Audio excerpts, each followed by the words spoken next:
इसको लेके आप लोगों में से बहुत लोगों में बड़ा कंफ्यूजन है, और वो फैक्ट आपके हार्ट बीट के बारे में। जो आपका दिल धड़कता है तो धड़कता है क्यों? क्योंकि आपके शरीर में ब्लड ऊपर नीचे होते रहता है, पंप होते रहता है। तो जब आप इस फैक्ट को देखते हो कि आपका हार्ट 7500 लीटर ब्लड को पंप करता है, तो एक कंफ्यूजन क्रिएट होता है कि 7500 लीटर इतना ब्लड थोड़ी हमारे बॉडी में है, तो ये इतना पंप करता है, इसका मतलब क्या हुआ है? क्या कंफ्यूजिंग फैक्ट है ये? तो देखो, आपके शरीर से अगर सारा ब्लड निकाल के एक जार में रख दे और उसको मापे तो वो निकलेगा अप्रोक्स 5 लीटर, यानी 5 किलो खून आपके शरीर में मौजूद है। अगर आपका वजन 60 किलो है तो उसमें से 5 किलो सिर्फ आपका खून है, यानी 5 लीटर ब्लड है। 1 लीटर 1 किलो के बराबर होता है उसी कॉन्टेक्स्ट में। तो ये जो 7500 लीटर की बात की गई है वो टोटल पंपिंग क्वांटिटी की बात की गई है, कि वही 5 लीटर ब्लड आपका ऊपर जाएगा नीचे जाएगा, ऊपर जाएगा नीचे जाएगा, सिंपली स्पीकिंग। तो उसी 5 लीटर ब्लड को आपका दिल बार बार घुमा रहा है शरीर में ऊपर से नीचे। क्या है कि जो 5 लीटर ब्लड आपके शरीर में है उसको सिर्फ 1 मिनट के अंदर ही वो ऊपर से नीचे ला सकता है। और पूरे एक दिन यानी 24 घंटे में कितना मिनट होता है? तो एक दिन में 24 घंटे होते हैं ना, तो 24 इंटू 60 कर लो, यानी 1440 मिनट। और एक मिनट में कितना ब्लड ऊपर नीचे हो रहा है? वही टोटल ब्लड 5 लीटर। तो 1440 मिनट इंटू 5 लीटर कर लो, 7200 के आसपास आ जाएगा।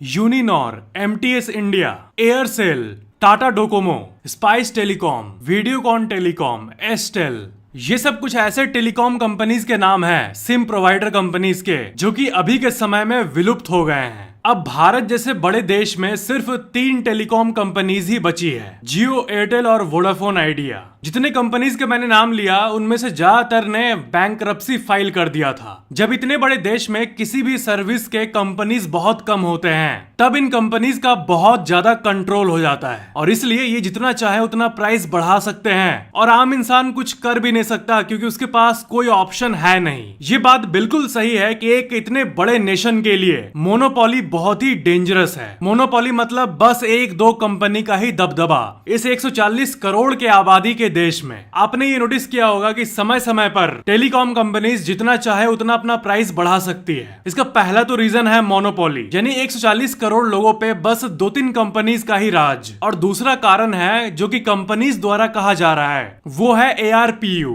यानी एवरेज रेवेन्यू पर यूजर। अब टेलीकॉम कंपनीज के रिचार्ज के प्राइस हाइक की बात करें तो कंपनीज का लॉजिक ये है, कंपनी ये कह रही है जनता को कि इंडिया में एवरेज रेवेन्यू पर यूजर बहुत कम है और इंडिया में जो डेटा कॉस्ट है वो बहुत चीप है, in fact cheapest on the entire earth, और इसलिए 20% प्राइस एक ही दिन में हाइक कर देना, ऐसी चीजों को ये टेलीकॉम कंपनीज कर डालती है। अभी रिसेंटली जब टेलीकॉम कंपनीज ने प्राइस हाइक किया तो अकॉर्डिंग टू रिपोर्ट्स, अगर हम लोग पूरे आबादी को देखें, टोटल पॉपुलेशन को देखें, तो टोटल पॉपुलेशन पहले के मुताबिक 47,500 करोड़ रुपए ज्यादा स्पेंड करेगी मोबाइल रिचार्जेस में, जो कि ह्यूज इंक्रीज है। इंडिया में एवरेज सैलरी हाइक 3 से 5% है पर ईयर, और कई सेक्टर्स में तो इससे भी कम है। लेकिन ये कंपनीज बस कुछ ही सालों में अचानक से 25% भी प्राइस इंक्रीज कर देती है। इस सिचुएशन को फिलहाल एक चीज बचा सकता है, और वो है सरकारी कंपनीज। अगर BSNL जैसी कंपनीज रिवाइव हो जाए, सरकार इसके लिए एक्शन ले,